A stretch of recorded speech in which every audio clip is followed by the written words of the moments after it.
গণভোটের বিপক্ষে যারা অবস্থান নেবেন প্রত্যেকটারে ধরে ধরে শাহবাগের মুড়ে ঝুলায় ঝুলায় পিটাবো বলে দিলাম, শহীদ পরিবার এবং আহত জুলাই যোদ্ধাদের নিয়ে। কিন্তু আমরা দেখি উনি শুধু সংবিধান নিয়ে ব্রিফ করে। যদি সংবিধান ব্রিফ করেন তাহলে সংবিধান তারেক রহমানের নিকট আহ্বান জানাই, যেহেতু বাংলাদেশে অনেকগুলো মন্ত্রণালয় আছে, সেই মন্ত্রণালয়ের মধ্যে যেন সংবিধান মন্ত্রণালয় নামে একটি মন্ত্রণালয় করা হয়। একই সাথে সেই সংবিধান মন্ত্রণালয়ের মন্ত্রী পরিষদে যেন সালাউদ্দিন আহমেদকে মন্ত্রী হিসেবে নিযুক্ত করা হয়। তাহলে উনি উনার ইচ্ছা মতো সংবিধান চেঞ্জ করতে পারবেন। প্রিয় ভাইয়ের আমার, জুলাই গণ অভ্যুত্থান কি সংবিধান মেনে হয়েছিল? জুলাই গণ অভ্যুত্থান সংবিধান মেনে হয় নাই। আমরা দেখতে পারি জুলাইয়ের ইমাম, জুলাইয়ের পিতা, জুলাইয়ের মাতা ইত্যাদি ইত্যাদি। এই জুলাই বাংলাদেশের খেটে খাওয়া মানুষের ছিল, ছাত্র জনতাদের ছিল, এই জুলাই জেমনিদের ছিল। এই জুলাই কারো বাবার একক সম্পত্তি নয়। কোন রাজনৈতিক বা মানে ব্যক্তিগত জুলাইকে যদি ব্যবহার করেন, আপনাদেরকে সেই শাহবাগে বলে দিলাম। প্রিয় ভাইয়ের আমার, কথা তো অনেক বলতে ইচ্ছে করে, কিন্তু কিভাবে কথা বলবো?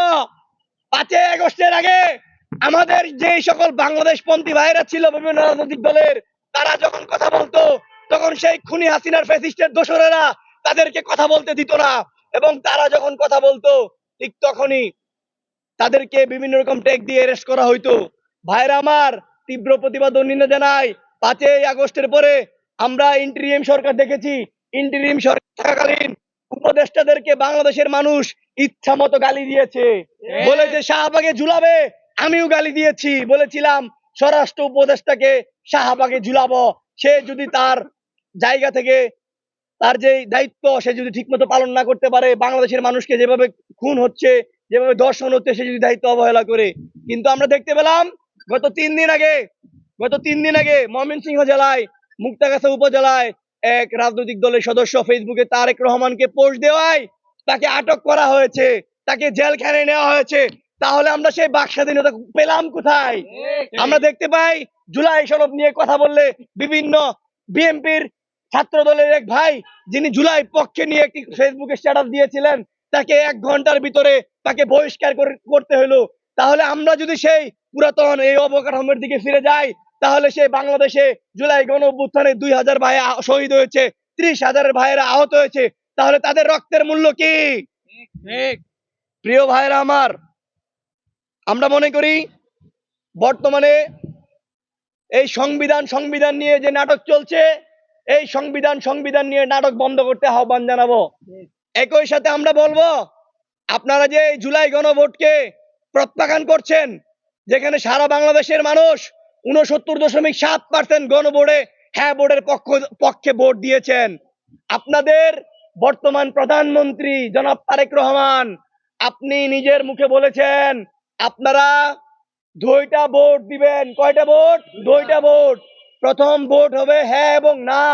এখানে রঙিন ব্যালট পেপার থাকবে। আপনি স্পষ্ট বলেছেন আপনারা অবশ্যই হ্যাঁ পক্ষে ভোট দিবেন। তার পরবর্তীতে জাতীয় নির্বাচনের যে ভোট হবে, সেখানে আপনাদের প্রার্থী অনুযায়ী আপনারা অবশ্যই আপনাদের নির্দিষ্ট মার্কায় ভোট দিবেন। তাহলে তিনি যদি জুলাই গণ অভ্যুত্থানের হ্যাঁ ভোটে প্রচারণা করে হ্যাঁ ভোটকে জয়লাভ করতে হয় পক্ষে কথা বলেন, তাহলে তার নেতা কর্মীরা এখন কেন জুলাই গণভোটকে বাতিলের জন্য বাতিল করতে চায়, সেটা আমরা তীব্র প্রতিবাদ ও নিন্দা জানাই। একই সাথে আমরা বলি, আপনারা যারা চুদলিং পং উল্টাপাল্টা কথাবার্তা বলেন, এই প্রত্যেকটারে বলে দিয়েছি, গণভোটের বিপক্ষে যারা অবস্থান নেবেন প্রত্যেকটারে ধরে ধরে শাহবাগের মুড়ে ঝুলায় ঝুলায় পিটাবো বলে দিলাম, শহীদ পরিবার এবং আহত জুলাই যোদ্ধাদের নিয়ে। এই গণভোট নিয়ে কোনো হাঙ্কি ভাঙ্কি চলবে না। এই হাঙ্কি ভাঙ্কির জন্য এতগুলো লোক রক্ত দেয় নাই। এই হাঙ্কি ভাঙ্কির জন্য এতগুলো ভাইয়ের আমার চোখ হারায় নাই, হাত হারায় নাই, পা হারায় নাই। গণভোট নিয়ে কথা বলে হিসাব করে কথা বলবেন। এখন তো সংসদে বসে কথা বলতে পারেন, গণভোটকে যদি অস্বীকার করেন সংসদে ঢুকতে দিব না বলে দিলাম। একদম সংসদে ঢুকতে দিব না। আমরা এটাও বলতে চাই, আপনারা তো জুলাই গণ অভ্যুত্থানের পরে সংসদে গিয়ে বিভিন্ন রকম কথা বলেন, গ্রামের বাসায় একটা ভাই কথা আছে, কথাটা একটু বলি। এক ভাই বলতেছিল, ভাই আমার বড় ভাই তো মারা গেছে, কেন এখন তো আমি ভয় পাচ্ছি। কেন ভয় পাচ্ছ? ভাই আমার বড় ভাই যে মারা গেছে আমি সেই জন্য ভয় পাচ্ছি না, আমি ভয় পাচ্ছি সেই জন্য যে আমার বাড়ি আরজাই চিনে গেছে। মানে এটা হলো এটাই, জুলাই গণ অভ্যুত্থানে জেনজি সহ বাংলাদেশের সবাই কিন্তু গণভবন চিনে ফেলেছে। এবার যদি নিমক হারামি করেন, আজরাইলের মতো টাইনা ছিটছে একদম আবার একদম সংসদ থেকে একদম আবারও সেই মাঠে নিয়ে আসবো বলে দিলাম। কাজেই গণভবনে আমাদেরকে ঢুকতে বাধ্য করেন না, গণভোট নিয়ে কোনো হাঙ্কি পাঙ্কি করবেন না। আর গণভোট নিয়ে হাঙ্কি পাঙ্কি করলে এক একটা রাজনৈতিক নেতা যারা আছেন এখানে, সরকার দলীয় এবং বিরোধী দলীয় লোক যারা আছেন, তারাও যদি গণভোটের পাশে না থাকেন, আপনাদেরকে আমরা ছাইরে কথা বলবো না। এই বাল ফালানোর জন্য এই সংসদে এই বিরোধী দলীয় নেতা লোকজনের বসে থাকে নাকি? ওদের মুখে কোনো আওয়াজ নাই, কোনো কথা নাই, বসে বসে পান চাবা নির্লজ্জ বেহায়ের মতো। এরে ভাই, আপনাদেরকে বাংলাদেশের মানুষ ভোট দিয়েছে, কেন ভোট দিয়েছে? জনগণের চাওয়া আশা আকাঙ্ক্ষা পূরণ করার জন্য।